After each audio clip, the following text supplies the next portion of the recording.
हैं या आप लोग रह रहे जो हमें देख रहे हैं, जिन्होंने भी सुना है, तो वहाँ पर फ़ज़ा कितनी ज़्यादा आलूदा है और स्मॉग दिन ब दिन बढ़ती ही जा रही है, इसकी डेंसिटी बढ़ती जा रही है और आज भी 350 इसका जो एयर क्वालिटी इंडेक्स है वो रिकॉर्ड किया जा रहा है। तो ये मौसम इस तरह का है, स्मॉग की वजह से बहुत से लोग जो है ना वो बीमार पड़ रहे हैं, बीमारियों का शिकार होते जा रहे हैं, सांस की बीमारी, गला, फ्लू, गला बहुत ज़्यादा लोगों को ख़राब हो रहा है, फिर आँखों में इन्फेक्शन बहुत ज़्यादा हो रहा है, लंग्स इन्फेक्शन इसकी वजह से हो रहा है। तो लोगों को समझ नहीं आ रही है कि ये हमारे साथ हो क्या रहा है, लेकिन ये स्मॉग जितना जो भी हो रहा है ना, ये स्मॉग की वजह से हो रहा है। तो इसकी वजह से जो बीमारियां हो रही हैं, वायरल इन्फेक्शंस हो रहे हैं, उनको हमने किस तरह केटर करना है, उसके लिए क्या कह लें कि घरेलू टोटके हो सकते हैं, नुस्खे हो सकते हैं, रेमेडीज़ हो सकती हैं। तो उस पर आज हमने बात करनी है और उस पर बात करने के लिए हकीम अताउर रहमान साहब ने आज हमें ज्वाइन किया है, उनसे बात करते हैं। हकीम साहब, आपको खुश आमदीद कहते हैं जागो लाहौर में। कैसे हैं आप? ठीक ठाक है? अल्हम्दुलिल्लाह। हकीम साहब, ये स्मॉग ने तो हम सबका जीना दोबर किया हुआ है और सारे बीमार पड़ते जा रहे हैं, वो चाहे गला ख़राब हो, बुखार हो, आंखों का इन्फेक्शन हो, नाक का इन्फेक्शन हो, जो है अपर बॉडी जो रेस्पिरेटरी हमारा है उसका प्रॉब्लम हो, हर कोई जो है ना वो इससे निजात हासिल करने की कोशिश कर रहा है कि किसी तरह हमें कोई नुस्खा मिल जाए। तो क्या करना चाहिए हमें इसके लिए? जी, बिस्मिल्लाहिर्रहमानिर्रहीम। स्मोग आपको पता है कि इसका जो मेन अटैक है वो हमारे रिस्पिरेटरी सिस्टम पे होता है और ख़ासकर जो लोग दमा में हैं, एलर्जी में हैं, ब्रोंकाइटिस के हैं या दिल के जो पेशेंट है, हार्ट पेशेंट, उनके लिए तो ये निहायत मुज़र है। और आम लोगों में ये स्किन की एलर्जी भी क्रिएट कर देती है, आँखों में जलन और बर्निंग सेंसेशन।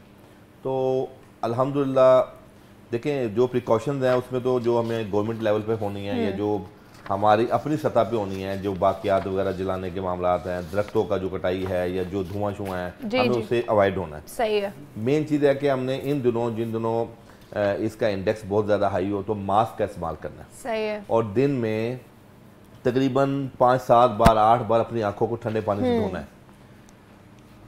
तिब के अंदर बहुत अल्लाह पाक ने ऐसी जड़ी बूटियाँ पैदा की हैं जो स्मोक की वजह से इनिशियली तौर पे हमारे लंग्स की एबिलिटी को बेहतर करती हैं। मिसाल के तौर पर जिन दिनों स्मोक बहुत ज़्यादा आ जाए तो आप अपने बच्चों को, बड़ों को जब भी खाना खाएं तो गुड़ एक बहुत बड़ी नेमत है। यानी ये देसी गुड़ जो है, इसको आप जो है ना ये देखें, ये देसी गुड़ है, ठीक है। तकरीबन इसकी छोटी छोटी डलियाँ कर लें और बच्चों को ना दिन में 1-2 बार दें।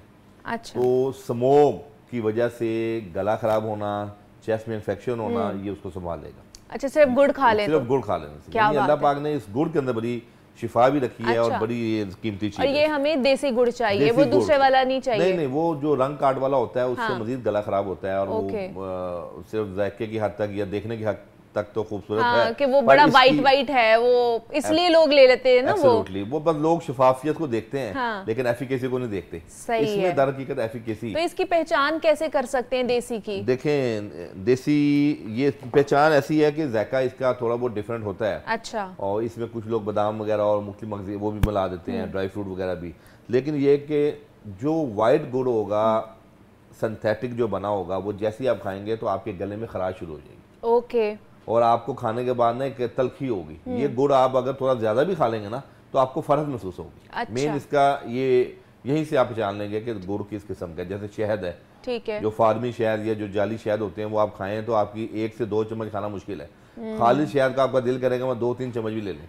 तो ये अल्लाह पाक ने जो कुदरती चीजें हैं, जो नॉन सिंथेटिक चीजें हैं ना, उनकी एक अपनी अफादियत है। दूसरे नंबर पे हमारे पास एक ऐसा कहवा है, ये रूटीन में भी स्मोक के दिनों में, और चूँकि स्मोक के दिनों में आपको पता है कि कार्बन ऑक्साइड बॉडी में और फिजा में फैल जाती है, उसकी वजह से हमारी लंग्स जो है उनकी एबिलिटी में फ़र्क पड़ता है, उसकी लंग्स और हार्ट की कोलैबोरेशन में फ़र्क पड़ता है।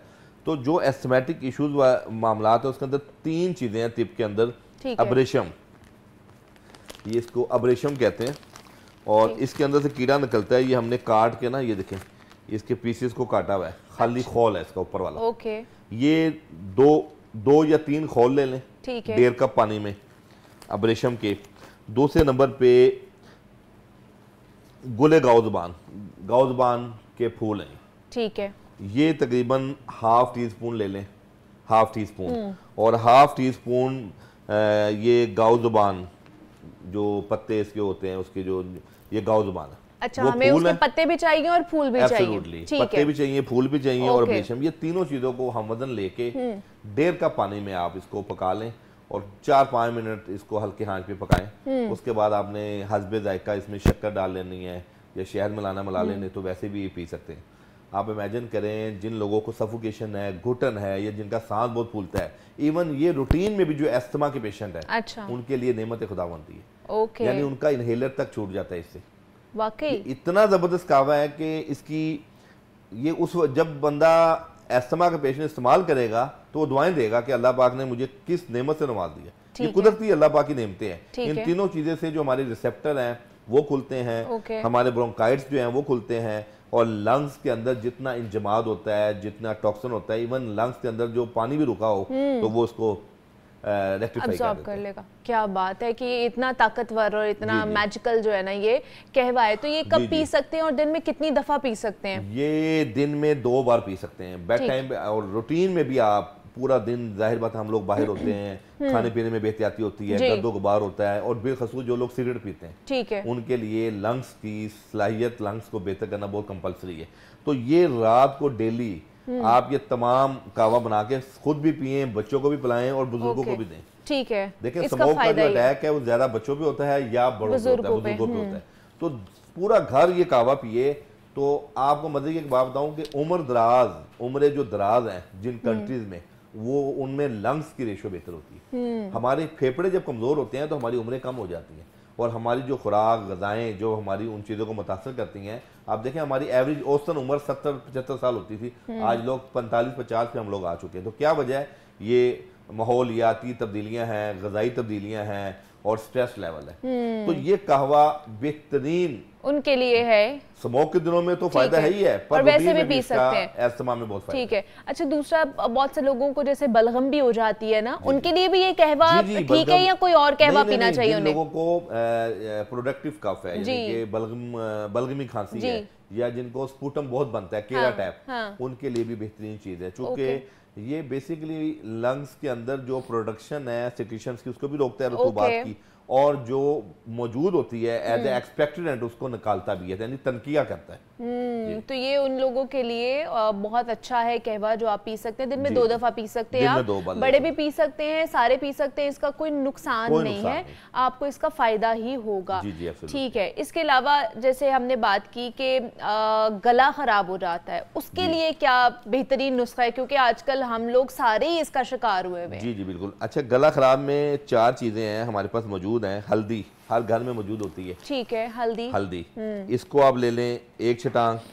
मुलट्ठी, ये लकड़ियां होती हैं, मुलट्ठी पान के अंदर भी डाली जाती है गले के लिए, और एंटीबायोटिक का भी काम करती है, एंटीसेप्टिक भी है, और सॉर थ्रॉट, टॉन्सिलाइटिस, और या इवन आपके वोकल कार्ड के जो इश्यूज हैं उसमें स्टिफनेस है उसको भी ये दूर करती है। ठीक है। ये मुलट्ठी, और ये मैदे में भी इफेक्ट करती है, आपका जीआईटी सिस्टम उसको ठीक करती है। इवन के जो आजकल एच पाइलोरी के इश्यूज हैं उसको भी ये, उसमें भी बेहतरीन चीज है ये नुस्खा पूरा। सही है। ये भी आप 1 छटांग ले लें। पहली चीज हल्दी होगी, दूसरी मुलट्ठी होगी, तीसरी चीज है कुटशीरी। इसके बारे में नबी, इसको किस बहरी भी कहते हैं और किस शीरी भी कहते हैं, और कुटशीरी भी कहते हैं। ये नबी मेहरबान ने फरमाया कि जिन लोगों को जातुल जनब के मसाइल हों, पसलियों के, लंग्स के मसले हों, तो उसमें ये शहद में मिला के देने से शिफा मिल जाती है। तो इसका रेफरेंस हमें हदीस से भी मिलता है। और इस टाइम माशाल्लाह जो गला, जैसे आपने बताया, जिन लोगों का गला खराब रहता है, जिनको रेशा बलगम रहता है, उसके अंदर ये तीसरी चीज 1 छटांग ये ले लें, कुटशीरी। और चौथी चीज है सौंफ, जिसको हम बादियान कहते हैं, इसका अरक भी बनता है, और ये हमारी रियाही जीआईटी सिस्टम में बड़ा काम करता है। इन चारों चीजों का हमवदन लेके इसको पाउडर बना लें, ग्राइंड कर लें, सफू बन जाएगा। 1/2 टीस्पून बच्चे और 1 टीस्पून बड़े इसका इस्तेमाल करें। आप इमेजिन करें ये 4 चीजें ऐसी सेफ साइड हैं, आपको एंटीबायोटिक की जरूरत नहीं पड़ेगी। आजकल जरा सा गला खराब होता है, हम एंटीबायोटिक खा लेते हैं। बिल्कुल। मैं क्या समझता हूँ कि एंटीबायोटिक से पहले आप इस नुस्खे को जरूर आजमाएं। सही है। और इंशाल्लाह गले के इश्यूज हों, और जिन बच्चों में कंटिन्यूसली टॉन्सिल्स के इश्यूज आते हैं, उनकी ग्रोथ नहीं होती, उनका कद नहीं बढ़ता, उनके लिए भी नुस्खा निहायत जो है ना कारआमद है। ठीक है कि आपका अगर गला खराब रहता है उसके लिए भी, और टॉन्सिल्स के लिए भी, बच्चों के लिए